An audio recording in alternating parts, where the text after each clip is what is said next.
Question है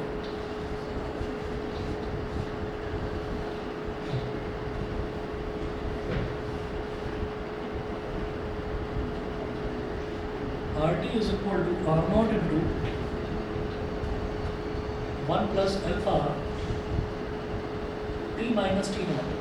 ठीक है, तो ये क्या मतलब क्या है इसमें दोबारा से बताता हूँ कि T टेम्परेचर पर रेजिस्टेंस कितना होगा उस वायर का RT, और T नॉट यानी कि इनिशियली जो टेम्परेचर होता है उसको मैं T नॉट लेता हूँ, और जो रेजिस्टेंस होता है उसको हम R नॉट ले लेते हैं। Initial temperature, initial resistance, final temperature, final resistance.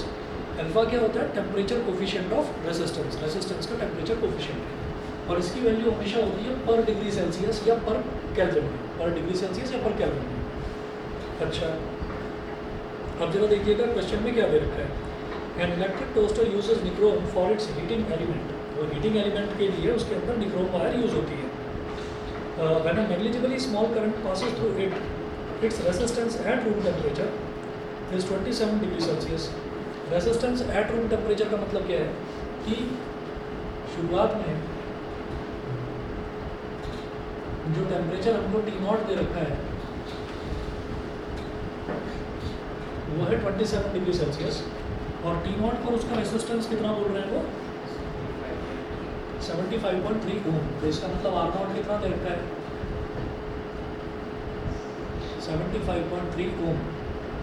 उसके बाद देखिए when the toaster is connected to a 230 volt supply, मैं उन्होंने बोला कि when a negligibly small current passes through. Negligibly small का मतलब आप उस टाइम ये मानेंगे कि करंट पास ही नहीं कर रहे, मतलब चुपचाप पड़ा हुआ है, वो कनेक्टेड नहीं है कहीं पर।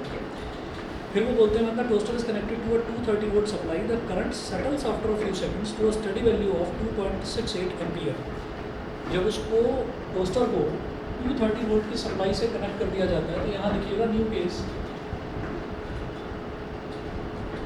ये तो ओरिजिनल केस था, नया केस क्या दे रखा है कि अब कितनी उसमें वोल्टेज कितना सप्लाई कर दिया जाता है 230 वोल्ट, और करंट कितना दे, करंट कुछ टाइम बाद करंट सेटल डाउन हो जाता है, फिक्स स्टडी वैल्यू आ जाती है करंट की 2.68 एम्पियर। होता क्या है, किसी में भी करंट धीरे धीरे वैल्यू बढ़ती है और फिर वो एक स्टडी वैल्यू तक पहुंच जाता है करंट। तो उन्होंने वही बोला है कि it settles down to a study value of this ampere. तो मेरे पास वोल्टेज आ गया, मेरे पास करंट आ गया, तो रेजिस्टेंस क्या होगा, रेजिस्टेंस निकालना है यहाँ से V/I, यानी कि ये हो गया 230/2.68 ओम्स। तो ये जो रेजिस्टेंस है इसको आप बोल दीजिए RT। मैं भी इसको सॉल्व नहीं कर रहा, ऐसे ही लिख रहा हूँ 230/2.68 ओम। अभी इसको सॉल्व नहीं कर रहे हैं, अभी ऐसे ही लिख दिया RT इज इक्वल टू इतना। उसके बाद वो बोल रहे हैं what is the study temperature of the nichrome element. समझ गए? स्टडी टेम्परेचर का मतलब क्या है, तो वो पूछ रहे हैं T बताओ। Temperature coefficient of resistance alpha वो दे रखा है हमने 1.70 इंटू 10 की पावर 1.70 इंटू 10 की पावर -4 पर डिग्री सेल्सियस। ठीक है, अब जरा देखिएगा हमारे पास सारी वैल्यूज आ गई इस फॉर्मूले में, तो करिएगा यहाँ पर since RT is equal to R nought into 1 plus alpha T minus T nought. ठीक है, निकालना है T, एक्सपैंड करो पहले, अभी वैल्यू बाद में डालेंगे, पहले एक्सपैंड करो। R नॉट इंटू 1 कितना हो गया, R not plus alpha R not T minus T nought. ठीक है, मेरे को निकालना है T निकालना। वापस R नॉट को इधर देगा, ये क्या हो जाएगा RT minus R nought is equal to alpha R nought into T minus T not.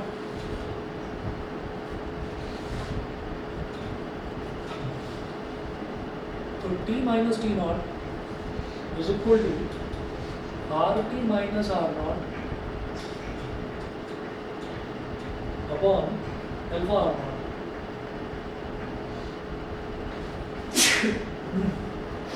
पहले तो इसी को सॉल्व कर लो। RT माइनस R नॉट, तो देखिए RT कितना आया हमारा 230/2.68, 230/2.68 माइनस R नॉट कितना है 75.3।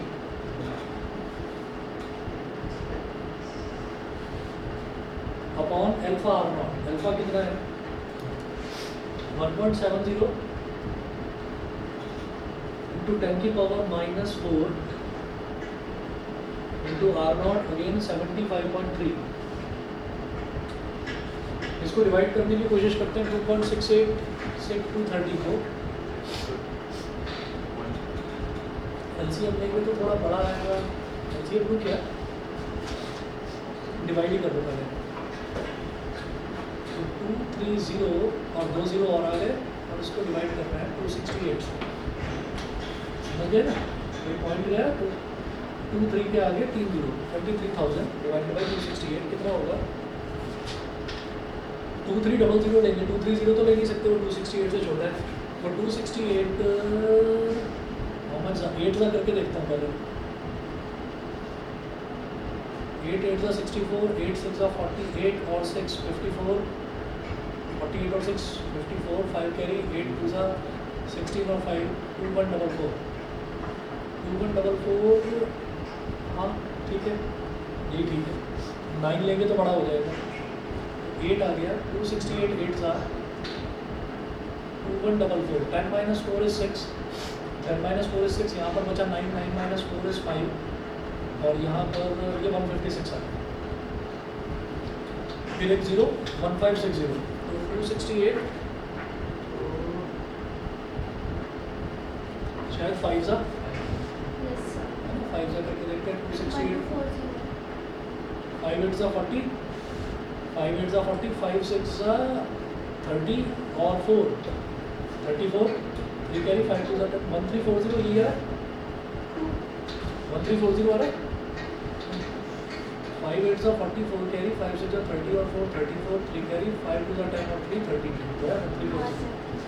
0 - 0 0 6 - 4 2 5 - 3 2 2 2 0 और एक 0 और लगा दो। और यहाँ क्या था 85 पॉइंट कितना 2200 तो यही आएगा 85.8 ये 2144। अब छोड़ो बस 85.8 कर दो।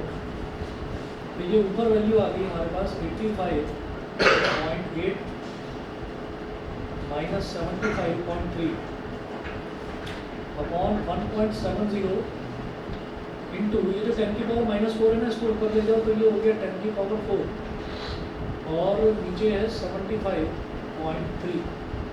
85.8 में से 75.3 को सब्ट्रैक्ट करो तो 8 - 3 कितना हो गया 5 5 माइनस 0.5 आ रहा है नहीं 5 माइनस 10,000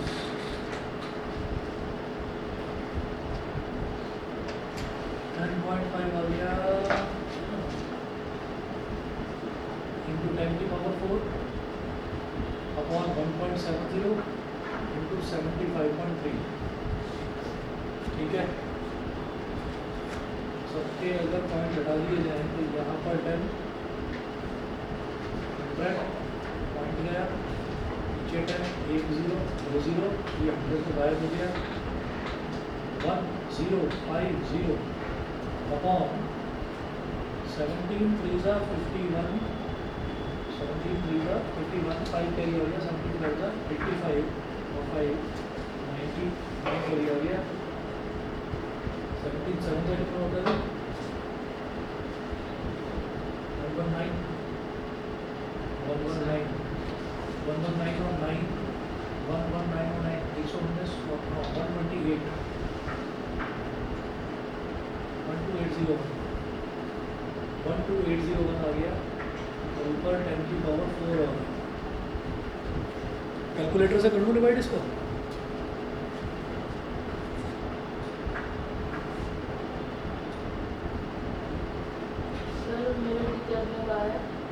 ऐसे कैलकुलेशंस आए ना तो कैलकुलेटर ना यूज़ करके बस मैं थोड़ी सिंपल कर दूँ, जैसे 1050 को 1000 कर दो। वो बहुत अलग आ जाएगा हमसे, बहुत अलग आ जाएगा। मैं तो चाहता हूँ कि डिवाइड करा जाए, डिवाइड करो और एक प्लेस ऑफ डेसिमल तक छोड़ दो, वो कोई दिक्कत नहीं है, लेकिन डिवाइड जरूर करो। पता चला आंसर अगर 302 आ रहा है और आपका आ गया 316 तो ये बहुत ज़्यादा अंतर हो जाएगा, वो मत करो। 1050 8 1 2 3 4 डिवाइड बाई 1280 820.24 ये आ रहा है, डिवाइड करके 820.24 ये क्या आया, ये अभी आई है value T minus T not की, टी माइनस टी नॉट। अभी इतनी वैल्यू आई है, मुझे तो टी निकालना है ना, टी नॉट तो मुझे पता है 27 डिग्री सेल्सियस।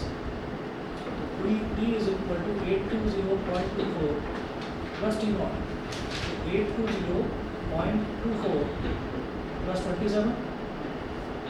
अभी जब दोनों को ऐड कर देंगे तो 0 प्लस 7 7 हो गया, 2 प्लस 2 हो गया, 847.24 sorry degree Celsius. Degree Celsius देखना मेरा आंसर क्या दे रखा है, यही है, ठीक है। 847 डिग्री को अप्रॉक्सीमेट करके।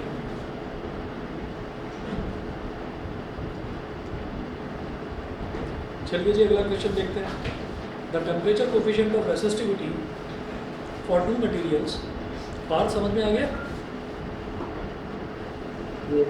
ठीक है, चलिए अगला देखते हैं।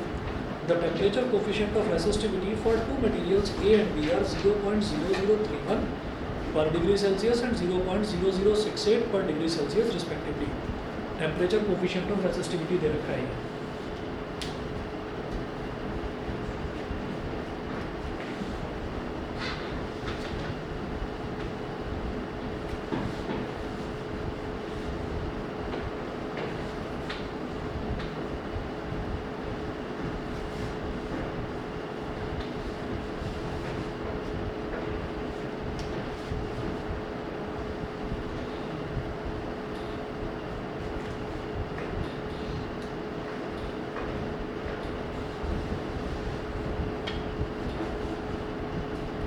The temperature coefficient of resistivity for two materials, तो दो मटेरियल दे रखे हैं यहाँ पर क्वेश्चन नंबर 3 में।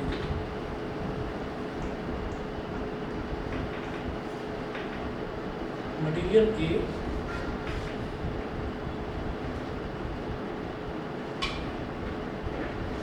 और मटेरियल बी। तो ए के लिए अल्फा की वैल्यू दे रखी है 0.0031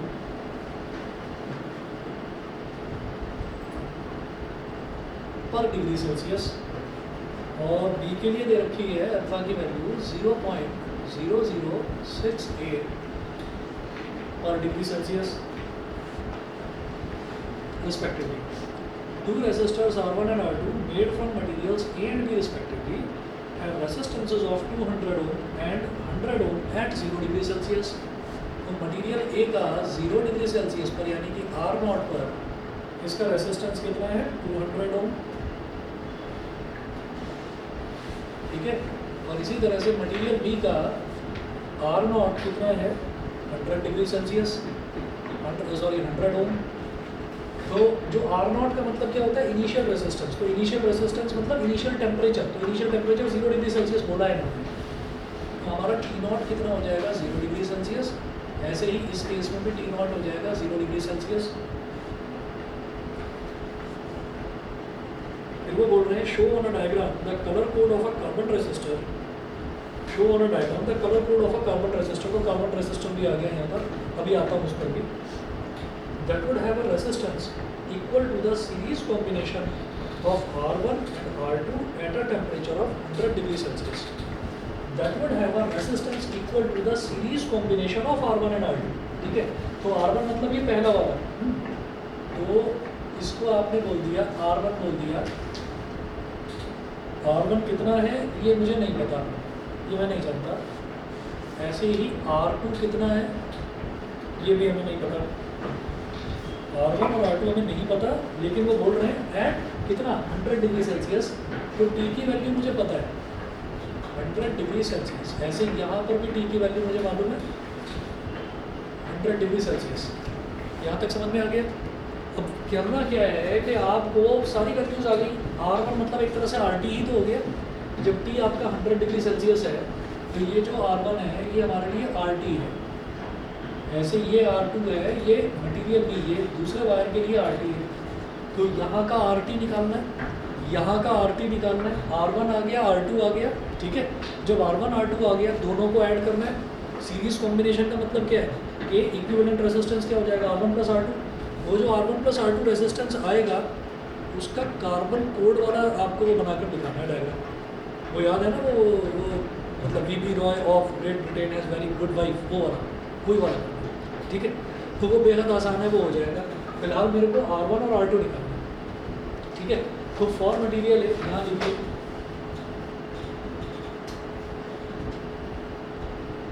फॉर मटेरियल ए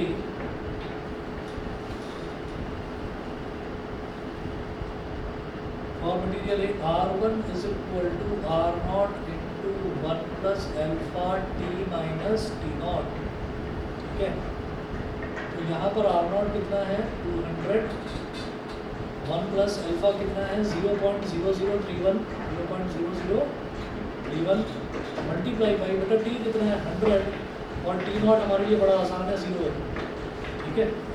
तो ये क्या हो गया 200 मल्टीप्लाइड बाई 1 प्लस जो 0.0031 है ये क्या हो जाएगा 31 अपॉन 1 2 3 4, नीचे कितने 4 जीरो आ गए, पॉइंट के बाद 4 डिजिट है तो 4 जीरो आ गए, मल्टीप्लाई बाई 100 तो 2 जीरो से 2 जीरो कट गया, अब ये बन गया 0.31 और जब 1 ऐड कर देंगे तो 200 मल्टीप्लाई बाई 1.31 बन गया।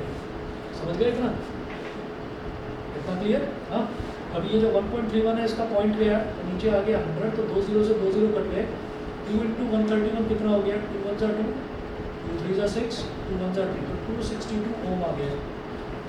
तो मटेरियल ए के लिए R1 की वैल्यू हो गई 262 ओम, ठीक है। उसके बाद मटेरियल बी की बात करते हैं।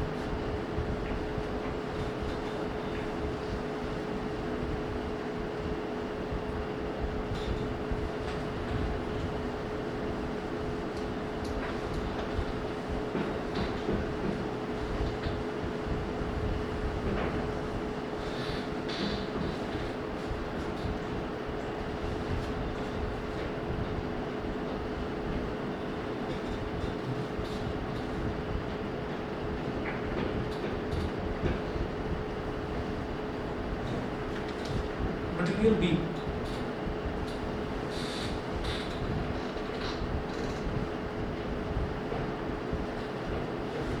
मटेरियल बी देख लीजिएगा। तो बी में क्या होगा कि R1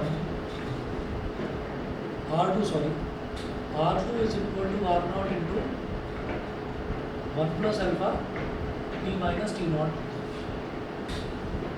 तो इस केस में R0 कितना है 100 ओम, 1 प्लस एल्फा कितना है 0.0068 और टी कितना है 100 और टी नॉट कितना है 0।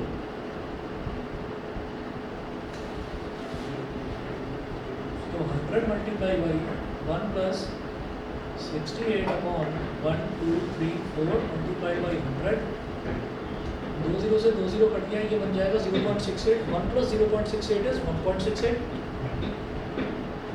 100 इंटू 1.68 पॉइंट गया तो नीचे 100 आ गया, 2 जीरो से 2 जीरो कट गया तो ये हो गया 168 ओम, ठीक है।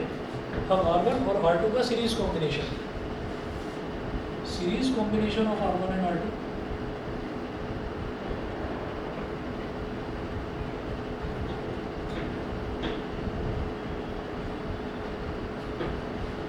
Series combination of R1 and R2 is equal to कितना हो जाएगा, इसको R बोल दीजिए, सिर्फ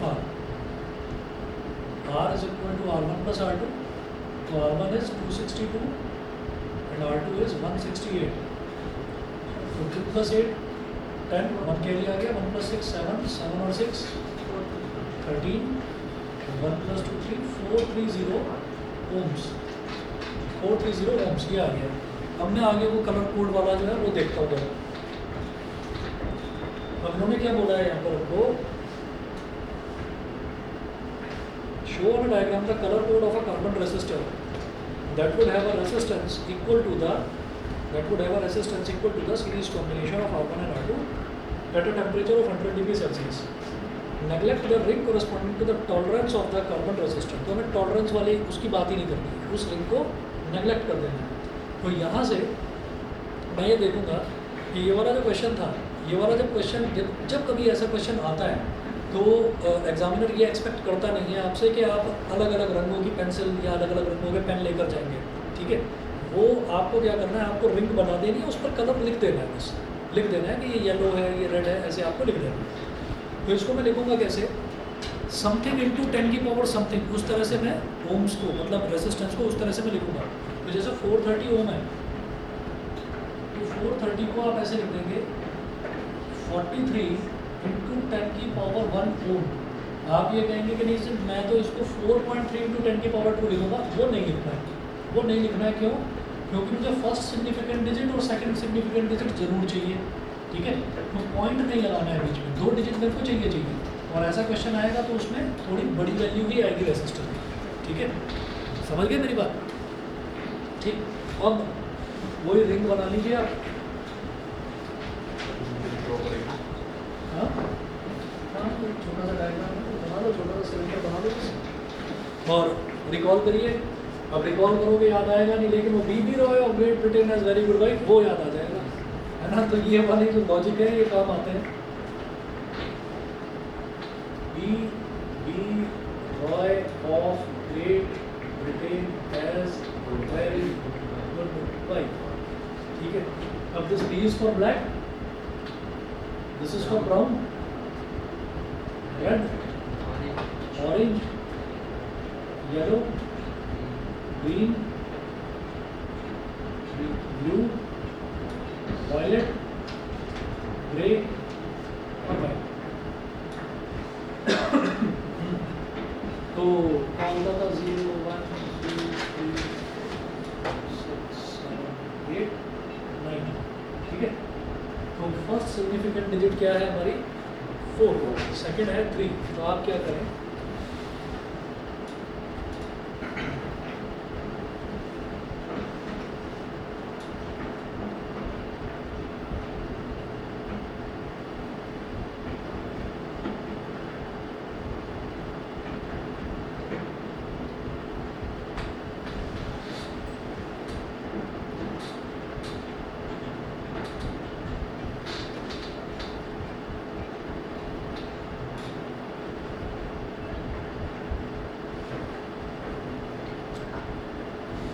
तो एक पर इधर को टेढ़ी लाइन बना ली, एक पर दूसरी तरफ को टेढ़ी लाइन, एक तरफ हॉरिजॉन्टल लाइन बना ली। तो हम अलग अलग कलर्स के रिंग नहीं बना सकते हमको। अब ये देखिए 4 का मतलब क्या है, येलो। तो ये क्या हो गया येलो, बस यहाँ मार्क कर देना येलो। फिर 3, ये का मतलब क्या है ऑरेंज, ये हो गया ऑरेंज। और फिर 10 की पावर 1 है, 10 की पावर 1, 10 की पावर 1 का मतलब ब्राउन। ये वाली रिंग क्या होगी ब्राउन। तो 100 डिग्री सेल्सियस पर इस वाले मटेरियल का जो वायर है, इस वाले मटेरियल का वायर है, अगर उनको सीरीज में जोड़ दिया जाए तो उनका जो कंबाइंड रेजिस्टेंस बनता है उसको कलर कोडिंग से हम इस तरह से रिप्रेजेंट कर सकते हैं। क्लियर है, समझ गए? ठीक है, चलिए जी। तो न्यूमेरिकल्स ये हमारे बड़े इंपॉर्टेंट थे। अब मुझे बता दीजिए थ्योरेटिकल पोर्शन जो शुरुआत का था ओमिक कंडक्टर से, इसके बाद उससे पहले मैंने कहाँ तक छोड़ा था मैं बताता हूँ मेरा।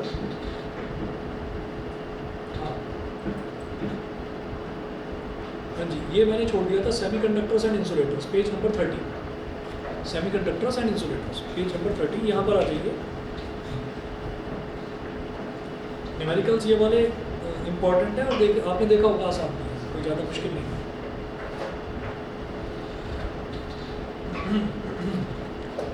चलिए, पार्थ मेरी आवाज़ आ रही है? ठीक है, पेज नंबर 30 पर आ जाइए। Semiconductors and insulators. Semiconductors and insulators में क्या है, हम ये देखना चाह रहे हैं सेमीकंडक्टर और इंसुलेटर के केस में जो रेसिस्टेंस है और रेसिस्टिविटी है वो टेम्परेचर पर किस तरह से डिपेंड करती है। जैसे अभी जो हमने ये करा था क्वेश्चन, तो यहाँ पर हमने ये देखा कि ये रेसिस्टेंस है, ये टेम्परेचर पर, ये टी नॉट ये टेम्परेचर है, ये टेम्परेचर पर किस तरह से डिपेंड करता है। तो ये हमने किसका केस देखा, ये हमने मेटल्स का या अलॉयज़ का केस देखा। निक्रोम अलॉय वाला क्वेश्चन था इससे पहले। तो मेटल और अलॉय में तो ये फॉर्मूला लगता है। इंसुलेटर और सेमीकंडक्टर में रेसिस्टेंस टेम्परेचर पर कैसे डिपेंड करता है वो आप देखेंगे, ठीक है। इन पर न्यूमेरिकल नहीं बनते हैं, इन पर न्यूमेरिकल नहीं बनते, इनका बस ये थ्योरेटिकल पोर्शन है, ये आपको करना होगा। In case of insulators and semiconductors the relaxation time tau does not change with temperature but the number density of free electrons increases exponentially with the increase in temperature. ठीक है, होता क्या है कि जो भी ये इंसुलेटर होते हैं या सेमीकंडक्टर होते हैं, तो इंसुलेटर और सेमीकंडक्टर में जो रिलैक्सेशन टाइम है, रिलैक्सेशन टाइम तो कम नहीं होता। वहाँ पर हमने क्या कहा था कि टेम्परेचर बढ़ाया तो टेम्परेचर बढ़ाने से रेसिस्टेंस भी बढ़ गया। ठीक है, टेम्परेचर बढ़ाने से रेसिस्टेंस भी बढ़ गया, ये हमने देखा था मेटल्स में और अलॉयज में। यहाँ पर क्या है, वो रेसिस्टेंस कैसे बढ़ता था कि टेम्परेचर बढ़ा दिया तो टक टक टक टक टक टक सारे इलेक्ट्रॉन्स टकराने लगे आपस में बड़ी तेज़ी से, एजिटेशन बढ़ गया। जब तेज़ी से टकराने लगे तो रिलैक्सेशन टाइम डिक्रीज हो गया। तो क्या था, resistivity m upon N E square tau, तो रेसिस्टिविटी टाउ के इन्वर्सली प्रोपोर्शनल। तो जब हमारा रिलैक्सेशन टाइम घट गया, ज़्यादा तेज़ी से टकराने की वजह से रिलैक्स करने का टाइम ही नहीं मिला, तो वो घट गया, रेसिस्टिविटी बढ़ गई, रेसिस्टिविटी बढ़ी तो रेसिस्टेंस भी बढ़ गया। तो टेम्परेचर बढ़ा तो रेसिस्टेंस बढ़ा, और उसमें इम्पॉर्टेंट रोल किसका था, रिलैक्सेशन टाइम का, यानी कि टाउ का। इसका मतलब क्या हुआ कि सेमीकंडक्टर और इंसुलेटर में जो टेम्परेचर है, टेम्परेचर से रिलैक्सेशन टाइम पर कोई फ़र्क नहीं पड़ता, तो रिलैक्सेशन टाइम को तो हटा दो बिल्कुल अलग, लेकिन नंबर डेंसिटी पर फ़र्क पड़ जाता है। कोई भी सेमीकंडक्टर हो या कोई भी इंसुलेटर हो, उसको जैसे जैसे जैसे जैसे गर्म करते जाते हैं तो उसमें से टूट टूट कर इलेक्ट्रॉन्स जो हैं वो फ्री इलेक्ट्रॉन्स बनने की कोशिश करते हैं। ठीक है, तो इसका मतलब नंबर ऑफ इलेक्ट्रॉन्स बढ़ने लगते हैं टेम्परेचर से। ठीक है, ये होता है। वहाँ number of free electrons fix रहते हैं एलॉयज में और मेटल्स में। तो number density of free electrons increases exponentially, exponentially का मतलब बड़ी तेज़ी से बढ़ते हैं। नेक्स्ट पॉइंट है कंसिक्वेंटली द कंडक्टिविटी, अगर गर्म करेंगे तो तेजी और तेज़ी से जाएगी। हाँ, देखो क्या है ना कि इंसुलेटर हो गया या सेमीकंडक्टर हो गया, इसमें जो इलेक्ट्रॉन्स है ना वो अपनी जो शेल्स है उसमें टाइटली बाउंड होते हैं, चिपके रहते हैं। तो टेम्परेचर बढ़ाने से क्या हुआ, टेम्परेचर बढ़ाने से इलेक्ट्रॉन्स टूटना शुरू करते हैं, और जो कंडक्टर्स हैं उनमें पहले से ही फ्री इलेक्ट्रॉन अवेलेबल होते हैं, क्योंकि कंडक्टर बनते हैं किससे, मेटल से। और मेटल क्या होते हैं, सारे वो एलिमेंट जो कैटायन बनाते हैं, तो कैटायन में तो फ्री इलेक्ट्रॉन पहले से ही अवेलेबल होते हैं। समझ गए? अब देखिएगा, कंसिक्वेंटली द कंडक्टिविटी इंक्रीजेज, जितने ज़्यादा फ्री इलेक्ट्रॉन्स अवेलेबल होंगे उतने ही आसानी से करंट फ्लो करेगा, तो कंडक्टिविटी बढ़ गई। ठीक है, और जब कंडक्टिविटी बढ़ गई तो रेसिस्टिविटी घट गई, कम हो गई। ठीक है, और resistivity decreases exponentially with the increase in temperature. तो टेम्परेचर बढ़ाने से पहले उनमें मेटल्स में, अलॉयज में रेसिस्टेंस बढ़ रहा था। ठीक है, और इसमें क्या हो रहा है, इसमें रेसिस्टेंस कम हो रहा है टेम्परेचर बढ़ाने से। The number density of electrons at temperature T is given by NT is equal to, ये एक फॉर्मूला होता है,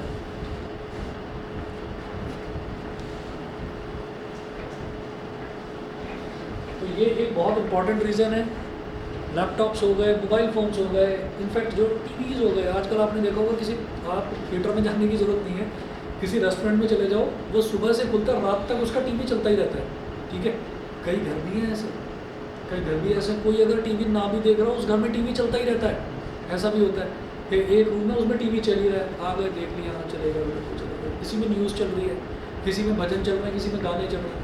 तो ये जो सारी चीज़ें हैं, इन सब में आजकल, और ये इलेक्ट्रॉनिक इक्विपमेंट धीरे धीरे महंगे भी हो रहे हैं। महंगे क्यों हो रहे हैं, क्योंकि इन सब में सेमीकंडक्टर, सिलिकॉन चिप का इस्तेमाल हो रहा है। तो सेमीकंडक्टर का फ़ायदा क्या है कि धीरे धीरे जब वो चीज़ चलती जा रही है, आप लैपटॉप को 10 मिनट के लिए चला लो, गर्म ही नहीं होगा। आप इसको 2 घंटे चला लो, रात भर चला कर छोड़ दो, तो जिस टेबल पर रखा होगा वो टेबल भी गर्म हो जाएगी। तो इसका मतलब क्या है कि धीरे धीरे जब करंट फ्लो करता रहता है तो टेम्परेचर भी राइज़ करता रहता है। जितना टेम्परेचर राइज़ करेगा सेमीकंडक्टर उतना ही खुश हो जाएगा, जितना टेम्परेचर राइज़ करेगा सेमीकंडक्टर उतना ही खुश होगा। क्यों? उतनी ही ज़बरदस्त होती जाएगी उसकी कंडक्टिविटी। इसी वजह से ये हाई परफॉर्मिंग लैपटॉप्स हैं आजकल जो आ रहे हैं। पहले क्या होता था कि लैपटॉप को यूज़ करना है तो या तो कूलर चलाओ उस रूम में, और या फिर आप चलाइए उसमें AC चलाइए, और साथ में भी एक छोटा फ़ैन रख दिया जाता था। आप देखेंगे लैपटॉप में आजकल बहुत स्लीक आ गए हैं लैपटॉप्स, उसमें छोटा सा फ़ैन भी होता है, इधर भी लगा हुआ है छोटा सा फ़ैन। वो इस वजह से कि कहीं टेम्परेचर इतना ना राइज़ कर जाए कि वो अंदर से एलिमेंट्स जो दूसरे हैं, जो दूसरे जो कंपोनेंट्स हैं वो मेल्ट ना हो जाए। लेकिन जो मदरबोर्ड यानी कि जो सिलिकॉन चिप का बना होता है, उस पर कोई फ़र्क नहीं पड़ता। तो इसमें देखिए कि इसमें number density of free electrons NT, ये टेम्परेचर पर कैसे डिपेंड करता है। M nought into small E की power minus E G upon A B T. ये जो ई जी है ना, इसको मैं अभी ऐसे ही छोड़ रहा हूँ, इसको मैं बता नहीं रहा हूँ। ये क्या होता है, शॉर्ट में बता देता हूँ। ये होता है फॉरबिडन एनर्जी गैप। सेमीकंडक्टर्स में होता है फॉरबिडन एनर्जी गैप। एक एनर्जी गैप होता है, बिल्कुल शॉर्ट में बता रहा हूँ, जो कि डिटेल में चैप्टर नंबर 14 में करना है। यहाँ पर होता है बेटा वैलेंस बैंड, और यहाँ पर होता है कंडक्शन बैंड। ये भी किसी भी एलिमेंट के एनर्जी लेवल जो होते हैं ना, जिनको आप शेल्स बोल देते हैं, ऑर्बिट्स जिसमें इलेक्ट्रॉन्स रिवॉल्व करते हैं, वो बहुत सारे जब ऑर्बिट्स जो है वो मिक्स कर जाते हैं तो बैंड बन जाता है पूरा का पूरा। तो एक होता है वैलेंस बैंड, एक होता है कंडक्शन बैंड। सेमीकंडक्टर बेचारा चुपचाप पड़ा रहेगा, कभी कोई करंट अपने अंदर स्टोर नहीं करेगा, कुछ नहीं करेगा। सेमीकंडक्टर को जब आपने हीट करना शुरू करा तो एक पर्टिकुलर टेम्परेचर, वो पर्टिकुलर टेम्परेचर हो जाने के बाद में, क्रॉस हो जाने के बाद में, यहाँ से इलेक्ट्रॉन सीधा इधर जंप करते हैं। इलेक्ट्रॉन्स यहाँ पर जंप करते हैं। जैसे ही इलेक्ट्रॉन्स कंडक्शन बैंड में जंप करना शुरू करते हैं तो कंडक्शन बैंड का मतलब यह है कि ये वो वाला बैंड है, मतलब ये एक सेमीकंडक्टर का ही एक पार्ट है पूरा। जैसे हम ये कह देते हैं कि ये हमारा रूम है, तो ये रूम का ईस्ट कॉर्नर हो गया, ये सेंट्रल ईस्ट हो गया, ये आपका वेस्ट हो गया। तो इसी तरीके से सेमीकंडक्टर चिप जो है, मदरबोर्ड का एक कॉर्नर है, वहाँ पर वैलेंस बैंड है, चुपचाप इलेक्ट्रॉन्स पड़े रहेंगे। और जैसे ही आपने उसके अंदर करंट सोर्स आपने अप्लाई करा तो वो एकदम से वैलेंस बैंड के जो इलेक्ट्रॉन्स हैं वो कूद कर कंडक्शन बैंड में जाएंगे, और कंडक्शन बैंड में जाते ही फिर वो कंडक्शन शुरू कर देंगे। तो वो जो चुपचाप मेरी पॉकेट में मोबाइल फ़ोन पड़ा हुआ था, तो तब एक इंसुलेटर की तरह काम कर रहा था, तो जब हमने उसमें वायर इंसर्ट करा उसको चार्ज करने के लिए, तो वो कंडक्टर की तरह काम कर रहा है। इसी वजह से ये कहते हैं कि चार्ज करते टाइम फ़ोन पर बात नहीं करनी चाहिए, कान वान पर कहीं भी करंट लग सकता है, ठीक है। तो कई बार पुराने मोबाइल फ़ोन्स में ऐसा हो भी जाता है। अब आप ये देखिएगा कि यहाँ पर ये जो गैप है ना, ये जो गैप है, ई का मतलब है एनर्जी गैप, इसी को ई जी बोलते हैं। कि ऐसे ही नहीं है कि आपने वायर कनेक्ट कर दिया और वो कूदना शुरू कर गया यहाँ पर, नहीं जी नहीं, एक पर्टिकुलर वोल्टेज आप अप्लाई करेंगे, ठीक है। वो 12 वोल्ट जब तक आप दोगे नहीं, वो तब तक यहाँ से वो जंप नहीं कर पाएंगे, इतनी एनर्जी को वो ओवरकम नहीं कर पाएंगे इलेक्ट्रॉन्स। तो this is called energy gap. इसको डिटेल में करेंगे आराम से, बहुत मज़ेदार टॉपिक है ये, इसको आराम से करेंगे सेमीकंडक्टर में, आराम से मतलब अक्टूबर नवंबर में करना है या अभी नहीं करना। के भी आप जानते हैं बोल्ट्जमैन कांस्टेंट, ठीक है। टी क्या है, वी टेम्परेचर, एंड नॉट क्या है, number of electrons initially electrons कितने थे। इंसुलेटर हो या सेमीकंडक्टर हो, इक्का दुक्का कोई भूला भटका एक दो इलेक्ट्रॉन्स में घूमते रहते हैं फ्री, ठीक है। हालांकि उनमें इतना दम नहीं होता कि वो करंट फ्लो करवा दें, ठीक है। तो ये इनिशियल नंबर ऑफ इलेक्ट्रॉन्स हो गए। और ई की पावर आप जानते हैं, ये कहलाता है एंटी लॉग। ई की पावर में अगर कोई भी चीज़ लिखते हैं तो उसको हम बोलेंगे anti log of this term, ठीक है। तो बस ये फॉर्मूला याद रखना है और इसमें कुछ करना नहीं है। इस पर आप सोचें तो न्यूमेरिकल आ जाएगा, नहीं। अब देखिएगा उसके बाद आगे देखेंगे, K V is the Boltzmann constant and E G is the energy gap between conduction and valence band of the substance. फिर है as rho is inversely proportional. Part ये समझ में आ गया? यस। इतना क्लियर है, ठीक है। चलिए इसको बस एज इट इज इस वाले पोर्शन को आप लर्न कर देना, जितना ज़रूरी है उतना बता रहा हूँ। चलिए अब हम जानते हैं कि जो हमारी कंडक्टिविटी है as rho is inversely proportional to N, मतलब रो जो है वो नंबर डेंसिटी ऑफ इलेक्ट्रॉन्स के इनवर्सली प्रोपोर्शनल होता है। ये नंबर ऑफ इलेक्ट्रॉन्स जितने ज़्यादा बढ़ जाएंगे, ये नंबर कौन से हैं, एन कौन से हैं, कंडक्शन इलेक्ट्रॉन्स। भाई जब आपको फ्री इलेक्ट्रॉन्स ज़्यादा मिल गए तो करंट बड़े आसानी से फ्लो होगा। जब करंट आसानी से फ्लो होगा तो ज़बरदस्त कंडक्शन होगा। जब ज़बरदस्त कंडक्शन होगा तो उसको कोई रोकेगा ही नहीं। रेसिस्टिविटी या रेसिस्टेंस का मतलब क्या होता है, करंट का पाथ रोकना, ऑब्स्ट्रक्शन, ठीक है। तो जब नंबर ऑफ इलेक्ट्रॉन्स ज़्यादा बढ़ गए तो बड़े आराम से करंट फ्लो होगा, तो रेसिस्टिविटी कम हो जाएगी, ठीक। तो ये हम जानते हैं कि ये इनवर्सली प्रोपोर्शनल होता है। देयरफॉर 1 अपॉन रो, अब ब्रैकेट में लिख दिया टी। रो ब्रैकेट में टी लिखने का मतलब क्या है, रो ब्रैकेट में टी लिखने का मतलब क्या है कि resistivity at temperature T is equal to 1 upon rho naught E की power minus E G upon K V T. रटना मत, बेहद आसान चीज़ बता रहा हूँ। देखिए जब n लिखा हुआ है यहाँ पर, तो n जो है वो रेसिस्टिविटी के इनवर्सली प्रोपोर्शनल है। तो अगर मैं n लिखूंगा तो उसको क्या लिखूंगा, 1/ρ लिखूंगा ना। तो इसलिए 1/ρ आ गया यहाँ पर, n की जगह 1/nt की जगह 1/ρt आ गया, n नॉट की जगह 1/ρ आ गया। दैट्स इट, ये करा बस। अगला देखो आगे क्या लिखा है इन्होंने। फिर इसी चीज़ को थोड़ा और सिंप्लीफाई कर दिया। क्या करा कि ये जो e की पावर में था नेगेटिव है ना, इसको नीचे ले आओ। ये हो गया 1/ρt इज इक्वल टू 1/ρ0।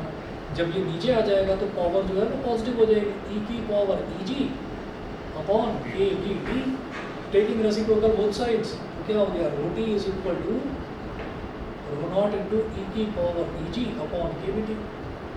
बस ये। तो अगर सेमीकंडक्टर का आए तो सेमीकंडक्टर में आपको ये लिखना है कि भाई सेमीकंडक्टर्स जो हो गए और जो इंसुलेटर हो गए उसका आप टेम्परेचर बढ़ाओगे तो उसके रिलैक्सेशन टाइम पर कोई फ़र्क नहीं पड़ने वाला।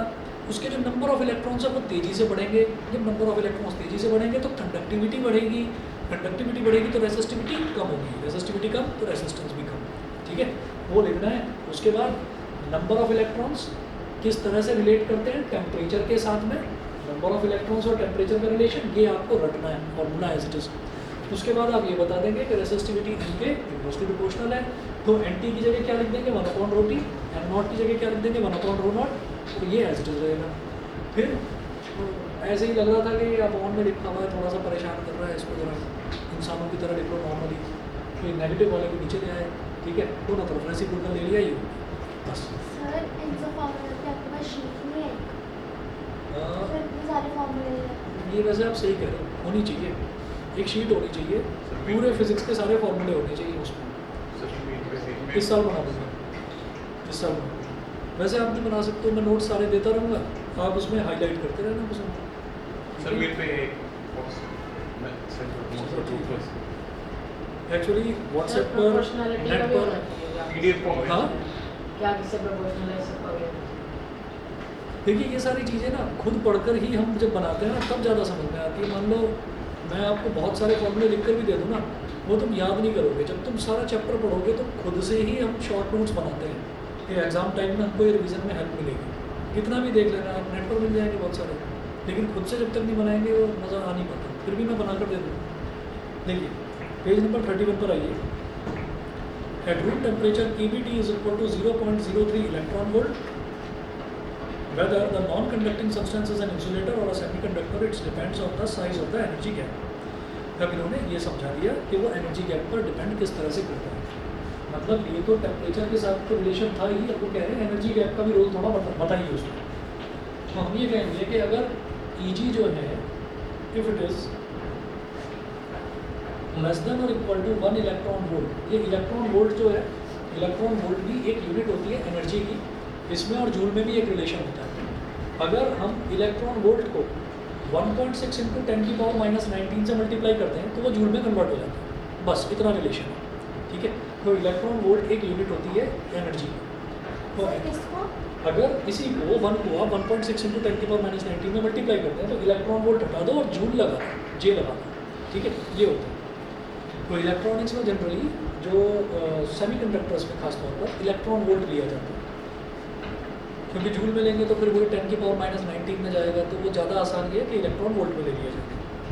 The resistivity eight room temperature is not very high and the substance is a semiconductor. अगर Eg की वैल्यू 1 इलेक्ट्रॉन वोल्ट से कम है तो सब्सटेंस इज कॉल्ड सेमीकंडक्टर। अगर Eg की वैल्यू 1 इलेक्ट्रॉन वोल्ट से ज़्यादा है तो सब्सटेंस इज एन इंसुलेटर। बस ये याद रखना है। बहुत ज़्यादा डिटेल में कोई ये मत समझना कि इसमें कोई बहुत ज़्यादा आपसे रिसर्च वर्क करवा लिया जाएगा कि इसी में सब कुछ पूछेंगे, इसमें ज़्यादा नहीं पूछा जाएगा। फिर ऐसे ही आपका इलेक्ट्रोलाइट्स है। टाइम है अभी कि नहीं, पहले बताओ। 29।